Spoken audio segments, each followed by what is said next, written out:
This episode is brought to you by SAP Concur. As a new cohort of workers enters the hybrid workforce, they wield immense power in shaping the next era of work during a time of ongoing change. Employers are realizing that they must respond to employees' needs and expectations if they want to remain competitive in the job market. Technology can fuel productivity, flexibility, and employee satisfaction. SAP Concur solutions help companies reinvent travel, expense, and invoice management by simplifying everyday processes and creating better experiences across organizations. You'll move beyond yesterday's tedious tasks to confidently manage employee spend with innovative and intuitive solutions that are powered by artificial intelligence and machine learning. Learn more about SAP Concur travel, expense, and invoice solutions at concur.com. That's CONCUR.com. Sometimes you have to follow your heart, because if you only rely on data, you will not come up with a disruptive innovation. And the best example of that is Steve Jobs, who famously in his biography is stated as having learned to listen to his intuition when he went to India on a trip, because he was, a very rational being. But when he came back from his trip to India, he began to rely more and more on his intuition, and that helped him, of course, to launch, insanely beautiful products. We know that the more you become a leader, you go up in leadership, climb up the leadership ladder, the more it becomes important to rely less and less on data and logic, and more on your heart, right? As I said, because that's where your intuition speaks to you.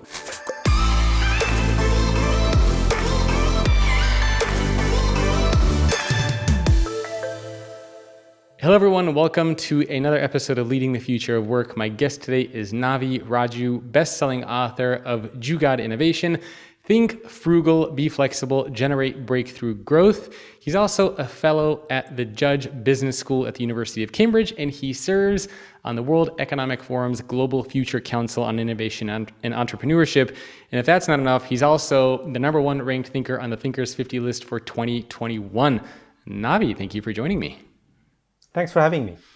Before we jump into the leadership and innovation stuff, which I know a lot of people are looking forward to, why don't you give us a little bit background information about you? Where did you grow up? How were you raised? And how did your path take you to what you're doing now? Sure. I grew up in a small town in southern India called Pondicherry, which is a former French colony, which was made famous by the book and the movie Life of Pi, which was shot there. So because it's a former French colony, I was lucky to study in a French education system, because my father served in the French military. So after that, I went to Paris to complete my higher education, then traveled around the world, Canada, Singapore, Thailand, freelancing as a consultant, and then immigrated to the US in 1999. Joined a company called Forrester Research, which is a tech research firm. Yeah. And that's when actually I began to pay closer attention to the fact that the way we define innovation in the West is very much defined by Silicon Valley, which is essentially adding more technology and trying to kind of, push more stuff to consumers. Being from India, it gave me a chance to step back and begin to reconnect with my roots. And that's when in 2008, with the recession, the Great Recession, I had a chance to spend more time in emerging markets, where I discovered that due to the scarcity of resources, entrepreneurs in emerging markets actually are able to do more with less. And that essentially became the leitmotif and the mantra for me in a way, which then led me to write 2 books on this topic. And then I also began to see my purpose as being a bridge between East and West, which led me to co-write my 3rd book, which is on leadership, which is based on,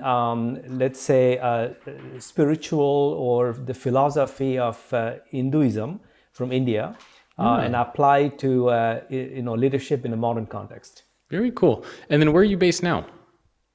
I spent 22 years in the US, living in the East Coast, then 13 years in Silicon Valley.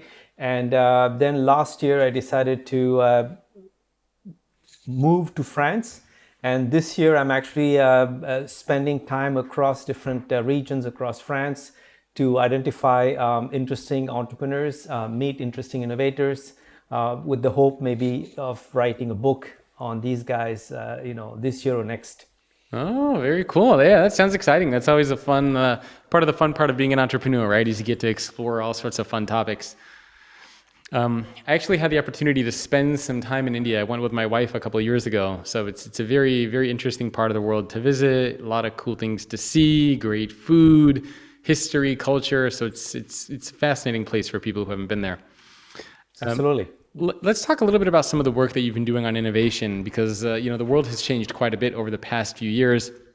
What have you found when it comes to innovation, as far as how organizations have typically been thinking about it versus how they should be thinking about it? Essentially, you have to look at what's happening right now is the fact that we have climate change. We have resources are getting scarce. For instance, last week it was announced that we have crossed the planetary boundary related to fresh water. So essentially, we're running out of fresh water. And having lived in California, especially in Palo Alto, for many years, I already knew that in dry parts of the US, in Southwest, for example, we will be facing a major drought and water shortage. And so as a result of all this, essentially, the old paradigm was essentially pump in a lot of money, billions of dollars. The large companies in the world spend about nearly $900 billion each year in R&D. Wow. So the idea is, Crazy. just pump money and, create, fancy widgets. Or a soap or detergent that is supposed to clean better than the previous one, and then you spend even more billions of dollars, right, to just like pump out advertisement and then create demand for these products. So this was a classic push approach to innovation. And the last 10-15 years, we have seen a different approach, which is more, we call it customer driven innovation or open innovation, where companies begin to collaborate more with customers to define their needs and create products that actually deliver tangible value to customers. And then open innovation meant that instead of relying just on in-house resources like R&D and marketing, companies begin to partner with startups and outside organizations to co-create solutions with them. So this idea of custom-driven innovation and open innovation is what began to change the 20th century model of innovation into a new paradigm of innovation.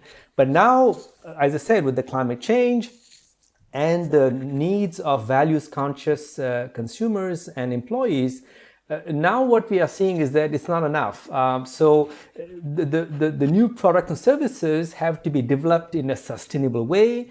You have to make sure that the people that, let's say in the apparel sector, the contract manufacturers in China and India are paid, the right wages. And all this because, essentially customers, employees are becoming more socially conscious and environmentally aware. So they want to make sure that, they vote with the wallet for products that are, socially impactful and ecologically virtuous. And this is creating a lot of pressure on companies, especially in the West, to embrace new ways of innovating that actually deliver not only better value for customers, but also have a positive impact on society and the planet. Are there any companies out there that you can think of that are doing a pretty good job of making this shift and this transformation? Yeah, there are several of them that I love. I mean, in the US, there are two companies that I love, but let me begin with one that would be very meaningful for the audience. Interface is a major carpet company. They are the world's leader in creating carpets that are used in offices and hotels and hospitals. And they are the pioneers in North America for embarking on a sustainable development journey way back in 1994, when their CEO, the founder back then, Ray Anderson, had this vision of becoming America's most sustainable company by 2020, with the goal of reducing the emissions to zero. And they achieved that goal in 2019 when all the products became carbon neutral. That means that, they don't pollute at all. And they also are developed using far less energy and water. So that's all nice. But then they told themselves that, look, it's great that we have become a sustainable company, but we should not rest on our laurels. We need to lead our industry and maybe the whole economy into a new territory. And the new territory is called regeneration. So regeneration is a new concept that is gradually going to eclipse the old notion of sustainable development, because sustainable development essentially means that you're doing less harm to the planet and maybe to society. Regeneration says, no, you need to consciously and intentionally have a positive impact on society and the planet. So that's why Interface decided in 2019 to launch a new initiative, which is called Climate Take Back, whereby by 2030, they want all the products to be not just carbon neutral, but carbon negative. That means that the products absorb more carbon during the production than they emit. Yeah. They're also building factories that actually are regenerative factories. That means that they will generate drinkable water or clean energy as part of their production process. And then this excess clean water and energy is given freely to the local communities or the local ecosystems. So this is what is known as regeneration, which is a company that goes beyond just doing less harm and intentionally learns to do more good to the society and the planet. Is innovation really then, if we talk about it in the context of how things are changing, is it really just about kind of adapting to climate change and sustainability and scarcity of resources from that kind of a broader perspective? Because I know a lot of leaders out there who are just trying to do the basics of how do I create more innovative teams? How do I create an innovative culture? I think what you're talking about is like really big picture, organizational wide, macro innovation. But what about for leaders out there who are thinking, hey, I'm just trying to get my teams to be more innovative. Like, what does this have to do with me? What do you say to those guys? Oh, well, actually, that's the great news. The great news is that actually, if you look at the young people, the millennials and especially the Gen Z, who are going to become the largest employee group in companies in North America, they actually want to join companies that are actually embodying these values like, being socially, conscious and environmentally virtuous.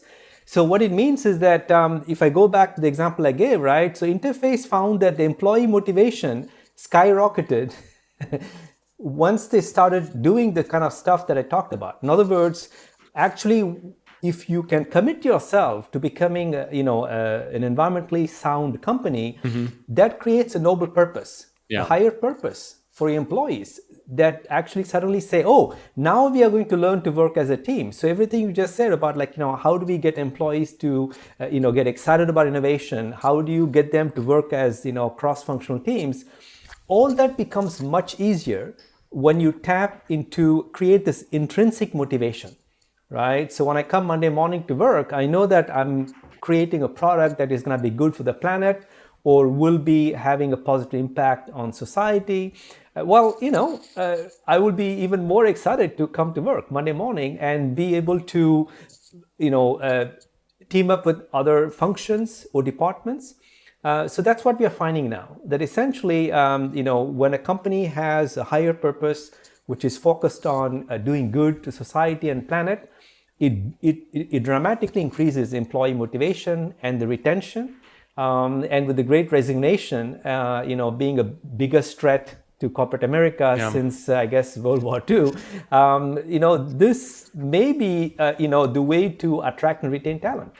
Yeah, it's very interesting that this actually transcends not just beyond, not just about innovation, but attracting people, building teams, creating that purpose and meaning. Because you're right, I think a lot of employees, not even just the younger generation, but people in general are wanting to know how products are made, the impact that it has on the community, on society, on the world at large. We're telling more stories about this stuff, and people want to be associated with those types of organizations. I think it makes a big difference for their overall experience.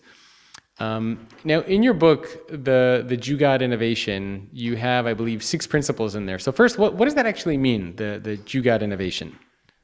Sure. Jugaad is a Hindi word that simply means an improvised fix, or you can call it the MacGyver spirit, which is a kind of way of hustling, hustling your way into getting something done. Yeah. But with the twist that, as MacGyver shows very well, right? It's about essentially using the resources you already have at your disposal. So MacGyver is able to, use whatever he can find around him, right? Like a duct tape and whatever with the Swiss Army knife, and pull himself out of any difficult situation. So the MacGyver analogy is the important one because it shows the resilience, the creativity in the face of adversity. So that's one aspect of Jugaad, and that is actually about hustling.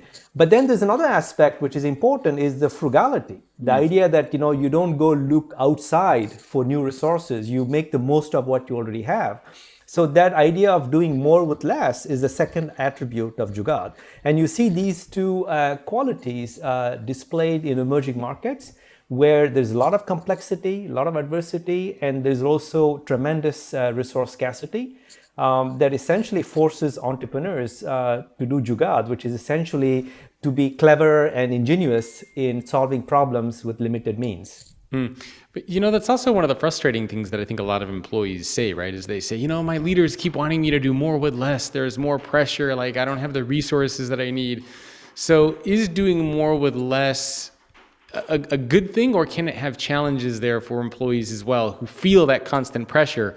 I'm sure you hear this as well, right? Sure. Yes, absolutely. I mean, if I can be a bit cynical, I would say that, capitalism is built on this whole premise of doing more with less, right? And even the term economy, right? Any economic system is about optimizing resources, right? Dealing with scarcity. So even the field of economy, if you think about it, right, is really built on this premise of scarcity, right? That's how we drive people. And so that has been going on for, 200 years. The twist this time is that, so the idea of doing more with less, Jacob, is that it is just a tool. The question then, why do we do it, right? This is why I go back to the purpose, right? So the purpose has to be something that is highly motivating. Mihaly Csikszentmihalyi, who is a well-known pioneer of positive psychology and who developed the concept of flow, actually shows that when people are exposed to constraints and challenges, as long as the challenges are not too stifling, they can become very creative. They can be in a flow because they get challenged by this adversity, and they can actually surpass themselves in terms of creativity and innovation. So I'm going to give you now an actual example to show how leaders can create the right level of constraints so it's not too stifling, but it's exciting enough to get employees to do more with less in a very impactful way. So this is the example of the French car company Renault, which is a partner of Nissan. And in 1999, their CEO back then issued a challenge to the engineers in France saying that, hey, why don't we create a car that can sell for just $5,000? Of course, that was, like a mission impossible because the average car at the time they were selling was around $15,000. So we are talking about a car that, can be designed 3 times, cheaper. And so what they did is essentially they went to Romania, where in the 90s, and 80s under communism, their engineers became MacGyvers, right? Because they had to do more with less, because under communism, they didn't have all the, resources at their disposal. So they have to improvise all the time. And so that clever ingenuity of the Romanian engineers combined with the engineering discipline of the French team of Nissan enabled them to co-create a frugal car, which is named Logan, that was launched in 2004 for the price tag of $5,000. So they managed to pull it off because they created this challenge, right? So today we talk about grand challenges. So this was a manageable challenge, right? Because if it's too big a challenge, it would become mission impossible. But by creating the right level of constraints, they were able to surpass themselves. And since then, this French car company, Renault, has produced several other models of cars at different price points, ranging from $3,500. And last year, they launched an electric car, which is Europe's cheapest electric car for about $12,000. Wow. So you can see that, by creating ever more challenges, they were able to get the creative juices flowing in the company. Yeah, it sounds like this concept of do more with less is just the new reality that we're all a part of. But I think you mentioned something interesting, which is balancing the constraints. So I think one of the things that leaders need to do a better job of is paying attention to the constraints that they're putting on their employees. And, you can drive innovation, but like you said, you can't make it impossible. If you have a big project or, something that you're supposed to do and the deadline is 1 year, you can't just say, hey, it's due next month and that's your challenge, right?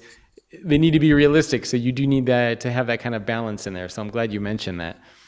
And just to build on that, think about MacGyver, right? All of us grew up watching MacGyver. Well, think about any MacGyver episode, right? Well, he finds himself in difficult situations. So essentially, he's facing constraints, right? It's only when he faces these constraints that you see MacGyver in action. Yeah. Right? If you meet MacGyver like in the street, you won't know, what we mean by MacGyver spirit, right? So his MacGyver spirit shines through when he finds himself in a difficult situation, right? Yep. So that's a good inspiration for us, right? So essentially, how can we learn from MacGyver in a way that, the challenges are stimulating as opposed to debilitating and stifling? Yeah, no, I like that. So the third principle of Jugaad Innovation is think and act flexibly. I find that this is often something that leaders really struggle with because traditional leadership is you pick a path and you go down it, and at all costs you achieve your goal, and if obstacles come up, you just plow through them. There's not a lot of that flexible and maneuvering type of thinking. So what does think and act flexibly mean, and how do you practice this as a leader?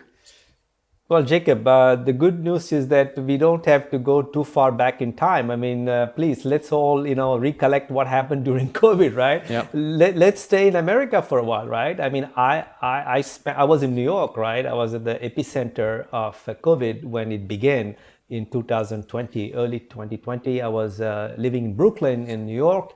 And I looked around. What I discovered is actually, in America, we sometimes, complain about the fact we have too many processes in companies, etc. And yet, we saw an incredible amount of agility.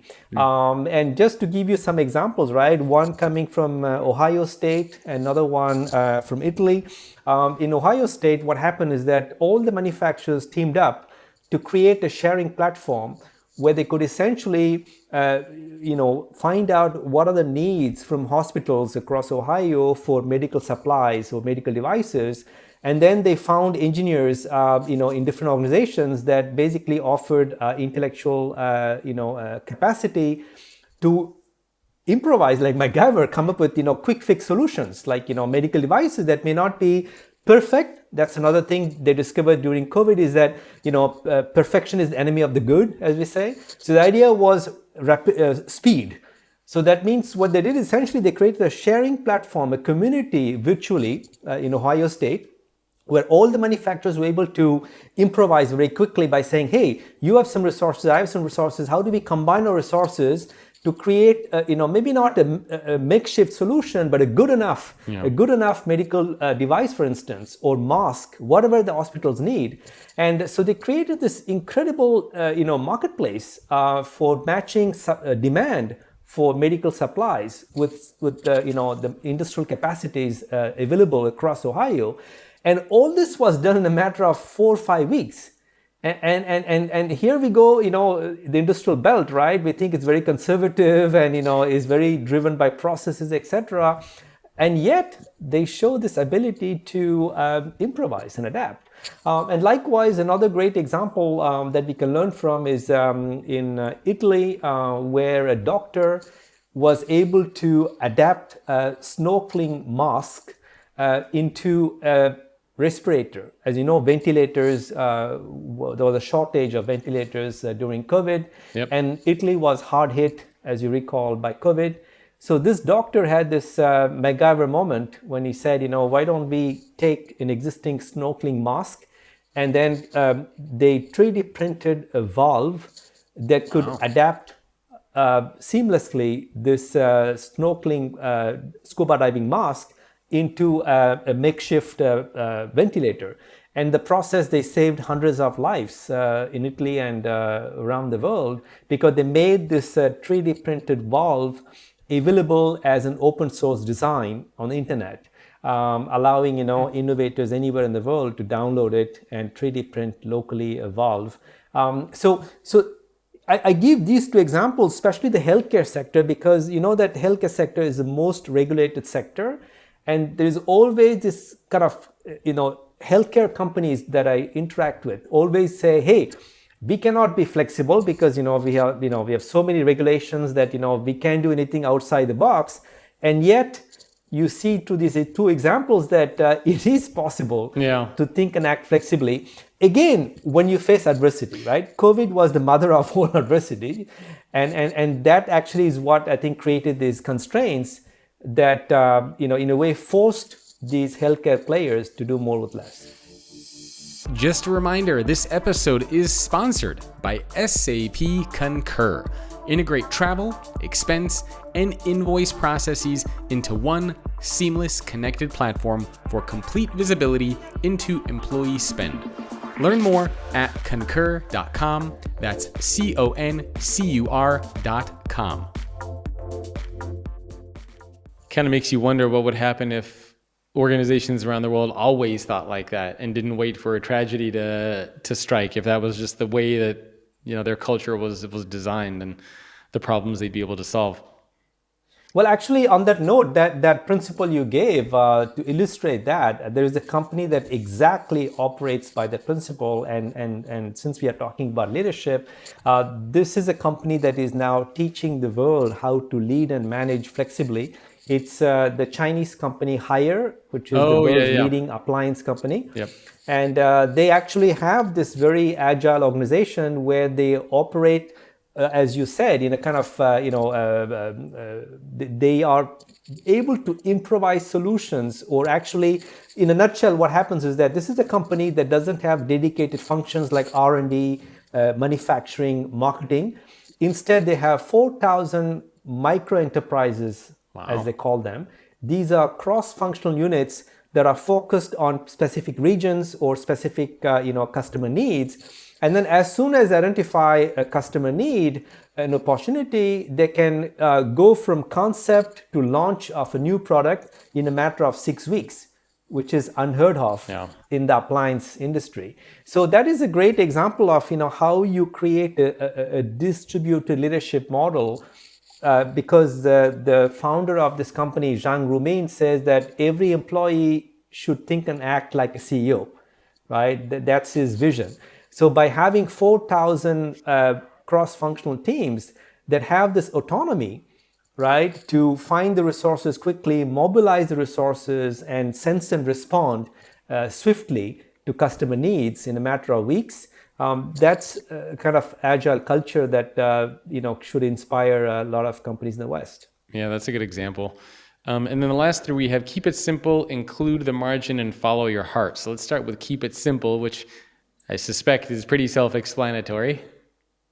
This is called the KISS principle, right? Keep it simple, stupid. Yeah, unfortunately, we don't practice that. As a matter of fact, for instance, that I won't mention the software that is well known, but 80 to 90% features in a typical software that we use on an everyday basis are not used, right? So what it means is that essentially we are over-engineering our products, and this is a well-known fact that has been documented in many industries. Medical devices is another good example of that. And again, during COVID, we saw the importance of simplifying, make it easier, right, to use. And of course, that is being adopted today in the software sector with the cloud computing. Companies like Salesforce are practicing this art of simplicity because they can quickly get out a product like a minimum viable product that is simple enough and delivers, just the basic minimum features, and then they can iteratively decide, what features to keep, what features not to keep.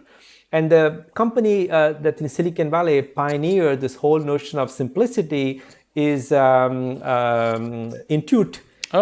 Which makes financial software, right? So actually they begin practicing simplicity by having this program called Follow Me Home, where they follow the customer's home to observe how actually they're using the software. And that gave them insight into, for example, that some features were too complicated, right, which were removed, or other features were missing. So they were able to add those features based on actual observation of customers, in their natural context. So simplicity is going to become more important because when you look at what's happening, for example, in the car industry, there is something called lightweighting. So what happened is that car industry for the last 150 years or so, more or less, has been adding more and more features in the cars, like electronics. And all this makes things heavier, right? So when the car gets heavier, you consumes more gas and emits more CO2, which is not good for the planet. So we have now stringent regulations in the U.S. That is forcing U.S. car companies to implement what is known as lightweighting, where essentially they are shaving off materials from the cars or replacing heavy materials, like steel with the lighter materials like the carbon fiber. And this is a way also of simplifying the design, right, of the product. So it uses less materials and can also be, more user-friendly. I didn't know that any of that was happening. I just look at, I have a Tesla, which to me feels like a very intuitive and simple car. Obviously I know the electronics behind it is pretty complicated, but there's no fancy buttons and knobs. Everything's just easy on a touch screen. Even though it's complicated, it makes it feel simple for the consumer, which is what I really like. And I think that's what you said is important. As a matter of fact, the former head of Google search program, Marissa Mayer, famously said that, the art of simplicity is about hiding complexity, right? So she gave the analogy of a Swiss Army knife. So the Swiss Army knife potentially has many tools in it, but all the tools are folded, right? And you only, bring out whatever you need at any moment, right? Yep. And that's the difference. So there's a difference between simplistic and simple, right? Yeah. So simplicity is about, the art of hiding the complexity of the end user while maintaining the richness that comes from having, a complex solution in the back end. But you bring out those features on demand only when the customer actually needs them. I like that.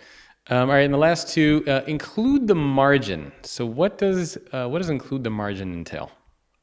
That a couple of years ago, when I was in the US, was much harder to explain, or at least for Americans to relate to, because include the margin simply means the people who live at the margins of society, right, for economic reasons. And that applied often to the so-called third world country where, many people live with, $1 a day or something like that. But guess what? Things have dramatically changed in the US in recent years. Just to give you some mind-boggling statistics, right? So for instance, in 2019, 60% of Americans didn't have $500 in savings to face a medical emergency. And in 2020, 160 million Americans, 2/3 of the adult population, was facing financial difficulties. So essentially, include the margin means that how do you develop products that actually address the needs of those who are underserved? A good industry that is dealing with it right now is in America is the financial service industry. As you know, there are millions of Americans today who don't have a bank account. They cannot even afford to have a saving account or a credit card or debit card even. And so now there have been, in the last couple of years, a lot of innovation around what we call financial inclusion.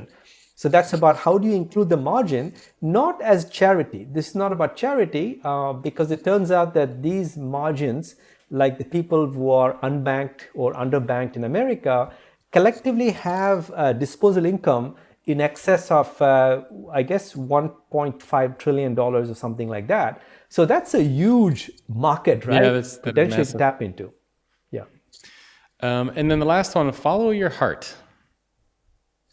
So the follow the heart is essentially the notion that heart is the seat of intuition. And sometimes you have to follow your heart because if you only rely on data, you will not come up with a disruptive innovation. And the best example of that is Steve Jobs, who famously in his biography is stated as having learned to listen to his intuition when he went to India on a trip. Because he was, a very rational being, but when he came back from his trip to India, he began to rely more and more on his intuition, and that helped him, of course, to launch, insanely beautiful products. We know that, but there's one example with Steve Jobs that shows the power of following your heart. When he decided to launch Apple stores. They hired a management consulting firm to do some, data research to see if what is the market potential for such Apple stores, and the consultancy said that's a bad idea because it won't be viable for whatever reason. And then Steve Jobs said, "Great, thanks a lot for validating my intuition." And he went ahead, right, and launched Apple Stores, which, as we know, is highly profitable for Apple today. So that's a great example because the more you become a leader, you go up in leadership, climb up the leadership ladder, the more it becomes important to rely less and less on data and logic, and more on your heart, right? As I said, because that's where your intuition speaks to you. But in today's world, we are inundated with data, right? We can do customer surveys after customer surveys, and we can hire consultants to do research for us. So leaders no longer know how to listen to their intuition, let alone have the courage, right, to trust the gut. So that's what we mean by follow your heart, is having the gut to follow your gut.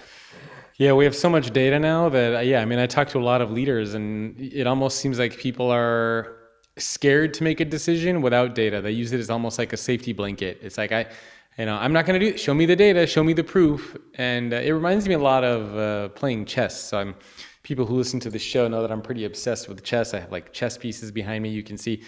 And intuition is a big part of chess, right? Because you're playing a game that is virtually has endless possibilities, and you can't always calculate every option, every move, everything that's going to happen.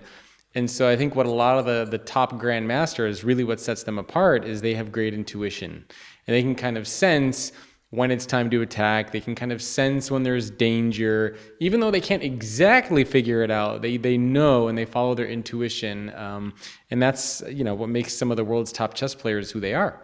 So intuition Absolutely. Seems like is also very, very relevant and applicable in business.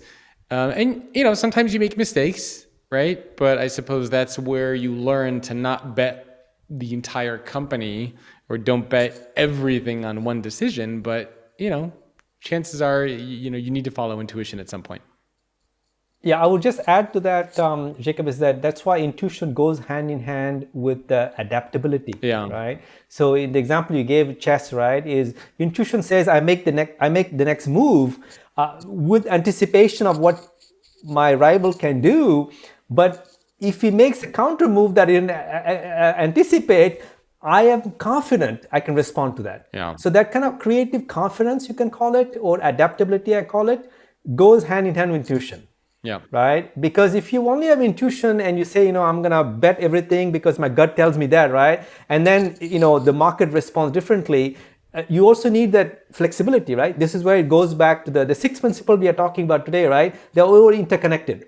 Yep. Right? So intuition goes hand in hand with the other, principles we talked about, especially the idea of, thinking and acting flexibly, because intuition is about not having a long-term plan, right? Also, right? Is having that creative confidence to make the next move, and then having the courage and the trust that you can improvise the next move based on intuition at that moment.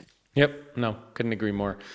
I want to shift gears a little bit and talk about leadership. I know we have maybe around 15 minutes or so left. You wrote an article, I think October of 2020, called Wise Leadership, the Foundation of 21st Century Organizations. And I think you wrote this right a few months after the pandemic became a big, an actual pandemic.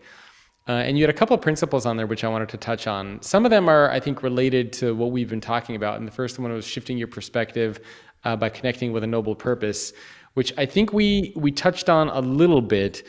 And you actually mentioned a couple of CEOs in your article. Barbara Humpton was one of them, who I've had on this podcast, and I've interviewed her for my book. And she's done some great things there too. But is there anything that we need to add about this idea of a noble purpose, or do you think we've covered that one? No, I think the noble purpose is essentially, there is one thing I would say is that the noble purpose today in 2022 is no longer that your company will, become a great company by 2030, right? I think those days are gone. Yeah. So I think since I wrote the article, what I see now is that you see companies like Unilever in consumer goods or Eileen Fisher in the apparel sector.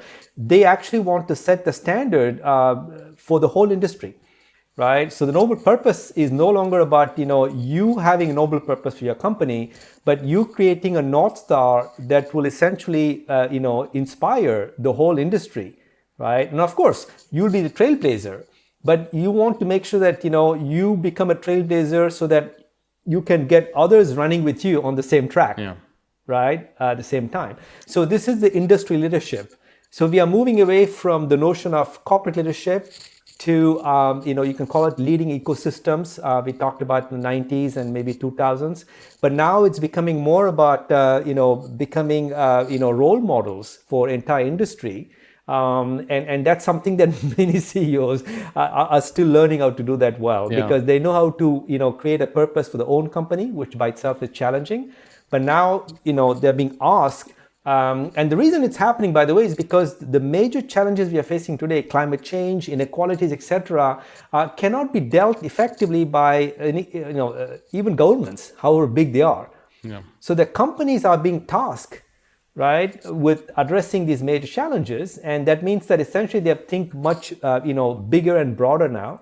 And so that's what I mean is about creating a higher purpose, not only for your company but for the whole industry, and delivering that industry-wide leadership. The next one on there, I mean, this to me seems like the one leaders struggle with the most, is act authentically and appropriately. Maybe not the appropriately piece, but authentically, right? Because leaders oftentimes believe that they have to have all the answers, they need to know the information, they need to have a separate work persona and a separate persona at home. And the idea of authentically seems like something we've talked about a lot, but also something leaders, I really think, struggle with a lot. So why is that important, and what does acting authentically actually mean? Let me give you two examples of of leaders who learn how to act authentically and appropriately. So I worked with the CEO in a French company who graduates from top of his class in a very famous engineering school in France.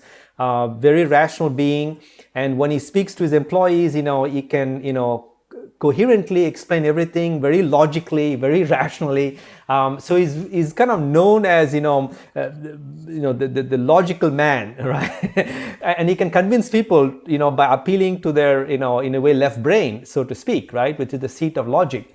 But then when I worked with him, there was this particular conference when he had to convince his employees to switch to new products that are environmentally better, and he knew that there would be some resistance among employees. So what I told him is, say, look, you can share your own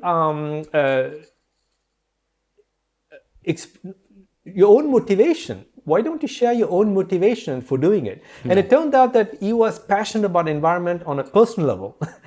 And he was thinking like, I want to, leave a better world for my children. And he was, quite emotional when he was sharing that with me. So I said, why don't you share what you just shared with me with your employees in the company meeting?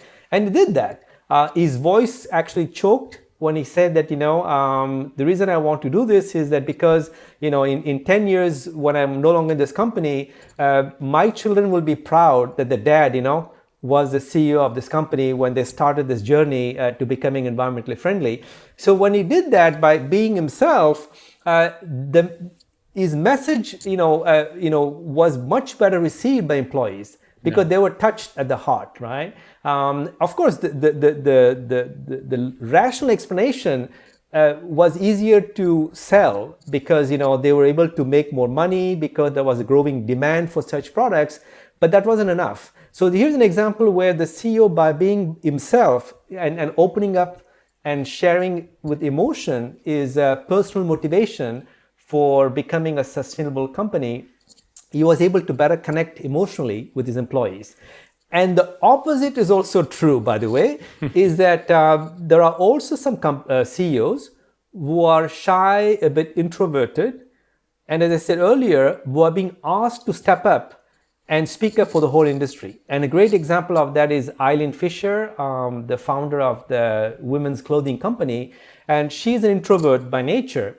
But she realized that, given what's happening with Me Too movement and the climate crisis, she has become, in the last 4 or 5 years now, a spokesperson, so to speak, right, for the whole apparel sector to become more inclusive and more sustainable. So in this case, here's a leader who authentically is shy, but realized that it's appropriate for her to go against her nature in a way, right, of being an introvert and become almost somebody else, because that's the appropriate thing to do to improve the social and environmental standards in the whole industry. Yeah.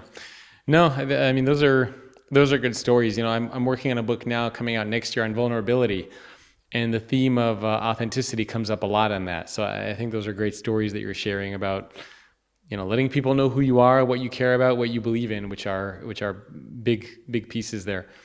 And the next one, you have integrate emotions, logic, and intuition in decision making. We definitely talked about the intuition piece, the emotions, logic. Is there anything else that you want to add to that one? No, I think we covered exactly. I mean, as you said, it's about integration, means about finding the balance, right? So, and there are times, like for example, right now, right? Be careful because, sometimes emotions and intuition looks very nice. Yeah. But when it comes to climate change, we have seen how polarizing it is, right? We are living in a world where everything is so emotional. So I would say that right now, that's why the integration is important. As leaders, you need to know what buttons to press when. And sometimes you have to press both buttons at the same time. So the example I gave earlier, right? Remember with that CEO in France, that's what he did, right? He put up the slides with a lot of number, right? So the data was there. But when he spoke from his heart. So you need that combo, right? The combination of data and emotion. When you look at people like Barack Obama, just to, if I go into politics, right? These are leaders who knew how to find that balance, right? And I think this is more an art than a science, right? So you need to be able to meet almost like improv comedians, right? Yeah. You have to sense the audience. You need to have all the data lined up in the back end, in your slides and whatnot. but you need to sense the audience, right, and connect with them emotionally. And I think that in political field right now, what we see right now is we have either leaders who are very logical, very smart, very data driven, as you said, or the leaders who are damn good at manipulating emotions. Yep. So what we need is actually wise leaders who are who trust the data, but know how to connect with the audience, whether it's customers or voters, at a more emotional level, human level. Yeah, couldn't agree more. The next one, be willing to lead from any position. This is probably my favorite one here, because, I mean, to me, when I think of this, it's sort of like, leadership is something you earn. It's not something that you're given. And it's having that servant mindset, so to speak. But I'll let you explain it in your own words, since you wrote it. So what does be willing to lead from any position actually mean? Yeah, I mean, if you lose a sports analogy, right, it's about knowing, when to play, in the front, middle, or center, right, or the back. Yeah. So you need to be able to master the whole field. And most leaders, especially in America, right, we have this, this vision or a model of leadership, which is very warrior-like, right? Like general leading his army, right? So you are the guy, often a man, right? Like, standing in front and everybody is behind you, and, you kind of valiantly march towards the enemy to vanquish him. And the troops are like Napoleon, rushing behind you. Yep. So that model actually, is dead. We know that. And of course, now we are talking about holocracy and all kind of concepts about, liberating management and things like that. But actually, it's not as simple as that. As a matter of fact, coming back again to climate change, so this is a great example, Jacob, when what we lacking today is exactly leading from the front. Right? So what's happening is the opposite problem today, right? We have a lot of people who talk the talk, right? Yeah. But actually don't walk the walk. Yeah. So this is why, right? So you need both. You need to have that humility to be a servant leader. That means, being able to lead the troops from the back by cheerleading them from the background. But when it comes to speaking up, right, and fighting for, social rights or the climate or the planet, you need to be able to lead from the front. Yeah. And again, we see a problem right now, right? Is a lot of leaders. You talk about vulnerability, and I think there's also kind of sometimes the false modesty, and so what I tell companies is that leaders is that, look, if you actually have done something tangible that works, whether it's in social inclusion or environmental sustainability, speak up. Yeah. Right. And go out there and own this thing you have done, your achievement. Don't be too shy or timid or humble. So this is where the authentic appropriate comes in. It's okay to be authentically humble, but it's also be appropriate to speak up and lead from the front so that others can be inspired. So its idea is essentially like knowing when you lead from the front to inspire others, when everybody is petrified by fear or something like that. And when do you step back and be a cheerleader and empower others to take the limelight? So it's about knowing when to do what. And then the next principle, which we touched on a little bit as well, is flexible fortitude, which I'm assuming is similar to the Jugaad Innovation principle of agility and flexibility? Yes, the flexible fortitude is essentially, as we say in American English, right? Like, when to hold and when to fold, right? So, and because there are times, what happens, leaders, is that we talk about tenacity. There's been a book written on grit. Yep. Right. So grit, tenacity is good. It's useful sometimes, like, for example, like, having that willpower to stay on course, right, despite adversity. That is what we have been taught in America as being a great virtue.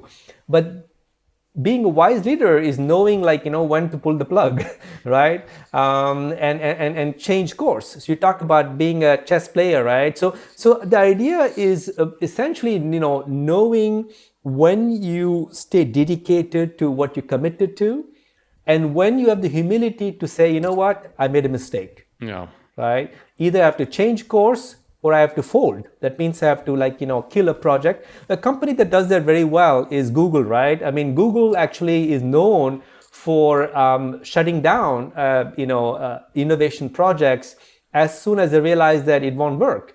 So they don't waste a lot of money and time, right, going down a path that they discover is a dead end. So that kind of approach is relevant now in today's complex world when everything is so unpredictable. But so the old model of jusqu'au boutisme, as we say in French, which is essentially this kind of monomaniacal way of sticking to a plan and executing it no matter what the cost is. That works, by the way, like when we had COVID crisis, right? Sometimes it helps to have that steadfast commitment to getting medical supplies, etc. But other than in a major emergency situation, having this ability to let the context influence you and decide when to hold, when to fold, that becomes an attribute of a wise leader. And the last one before we wrap up is be motivated by enlightened self-interest. I love this one. Because you talk a lot about short-termism in there too. Yeah, that is also one of my favorite principles, which I'm trying to practice myself. So enlightened self-interest means that there's a middle path or a third way between total selfishness and total altruism, right?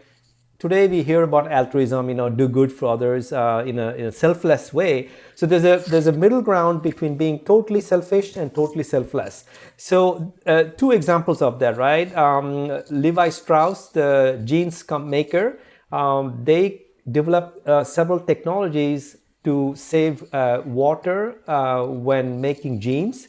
And after testing those technologies in-house, they share those technologies freely with other apparel companies. And this is an example of enlightened self-interest. The reason they're doing it is because the whole industry can raise its environmental standards, which will create more demand for customers, right, to buy these kind of sustainable jeans. So that's one example. There are other examples like that where essentially companies, decide to help even the rivals. Like Salesforce is a good example. Their founder, Mark Benioff, when cloud computing was unknown as a paradigm in the 2000s, he actually spent a lot of time educating even rival software companies, right, on why this paradigm of cloud computing could be useful for them, because this is called the blue ocean strategy, right? Yeah. Essentially, you're trying to create new markets that will benefit everyone in the industry, including your rivals. So it's in your enlightened self-interest to share your best practices with even your rivals, so that you can, so the idea is no longer fighting for a bigger share of the existing pie, but learning to team up with other companies to bake a bigger pie that everybody will benefit from. I love it. Well, we are out of time. We covered a ton of stuff. We looked at the ideas of Jugaad Innovation. We talked about wise leadership. I'm sure people are probably wanting more information and more context. So why don't you let people know where can they go to learn more about you, your books, your articles, anything that you want to mention for people to check out? Well, you can go to my website, which is navirajou.com. Or you can connect with me on LinkedIn, and you can follow me. I am very active on LinkedIn. You can follow me on LinkedIn and connect with me on LinkedIn and send me messages on LinkedIn if you have any questions. Very cool. Well, thank you so much, Navi, for taking time out of your day. I really appreciate it. Conversation flew by, but you had a lot of great insights. So thank you. Thank you very much for having me. And thanks everyone for tuning in. I will see all of you next week. Thanks again for tuning into today's episode. Please remember to rate and review the podcast on Apple Podcasts or whatever your preferred channel is. I cannot express how important those reviews and ratings are to the success of this show, and they keep allowing me to bring back amazing guests. Lastly, don't forget to check out the brand new PDF that I just put out, which looks at the evolution of the employee. In other words, how employees are evolving and changing and what you as an organization should do to adapt. You'll get a complete breakdown of what that evolution looks like, as well as action items that you can and should be taking. That PDF is available at thefutureemployee.com. And if you want to reach out to me for whatever reason, whether it's inviting me to speak, sponsoring the show, or just giving me some feedback, you can always do so. My email is jacob@thefutureorganization.com. Again, that's jacob@thefutureorganization.com. Thanks again for tuning in, and I will see you next time.